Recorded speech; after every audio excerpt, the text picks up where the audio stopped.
మో వెంకటేశాయ గోవింద గోవింద.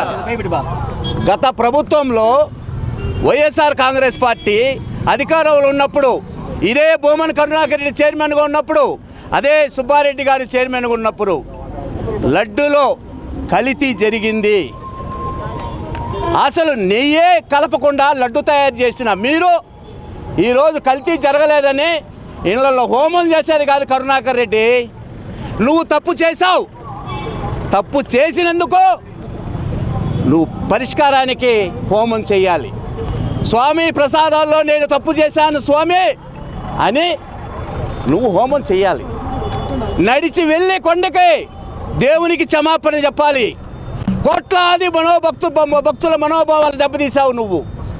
వెంకటేశ్వర స్వామిని ప్రసాదాలని అపవిత్రం చేసి కోట్లాది మంది భక్తుల మనోభావాలు దెబ్బతీసావు. నువ్వు ఎంత సోపైనా దేవుణ్ణి అపవిత్రం చేయాలని, దేవుని దగ్గర ఉన్న వాళ్ళని, పాలక మండలి కావచ్చు, చైర్మన్ కావచ్చు, అధికారులు కావచ్చు, మండలి సభ్యులు కావచ్చు, వీళ్ళందరినీ బస్సు పెట్టించాలని కావాలనే కరుణాకర్ రెడ్డి పనాంగం కట్టుకొని కూర్చో ఉన్నాడు ఇక్కడ. నిన్న ఏమి తెలియడు మారుగా ఇంట్లో హోమం చేస్తున్నావు. నువ్వు తప్పు చేసావు. కల్తీ నెయ్యిలో కల్తీ, నెయ్యే లేకుండా లడ్డూలు తయారు చేసి నువ్వు మళ్ళా కల్తీ జరగలేదంటావు. నువ్వు మళ్ళా కరుణాకర్ రెడ్డి ఇప్పుడు కూడా చెప్తున్నాను, నడిచి వెళ్ళి కొండకు నడిచి వెళ్ళి క్షమాపణ చెప్పాలి. నేను చేసింది తప్పు. ఆ రోజు కమిషన్ల కోసం కల్తీ నెయ్యి లేకుండా లడ్లు తయారు చేసింది నేను. తప్పయింది కరుణాకర్ రెడ్డి, నువ్వు క్షమాపణ చెప్పాల్సిందే. ఒప్పుకునే ప్రసక్తిలే. నువ్వు ఆ విధంగా మాట్లాడుతున్నావు. అతను అంబాటి రాంబాబు మాట్లాడతాడు, లంజా కొడకారే అంబాటి, నీ అంతా చూస్తాం చెప్తున్నావు. నువ్వు కానీ ఆ విధంగా మాట్లాడితే నిన్ను ఎక్కడ పడితే అక్కడ అడ్డుకుంటాం. తెలుగుదేశం పార్టీ కార్యకర్తలు నారా చంద్రబాబు నాయుడు గారు, నారా లోకేష్ అనుగుణంలో నడుస్తున్నాం. వాళ్ళు కని సైగ చేస్తే అంబాటి నువ్వు కాదు కదా.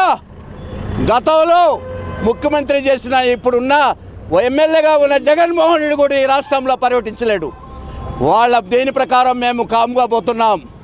వాళ్ళు కని సైగ చేస్తే వైఎస్ఆర్ గుండాలు ఎక్కడా రోడ్లో తిరగలేరు. మీరు అనుకుంటున్నారు అంబాటి నిన్నైతే ఊరికే వదలం.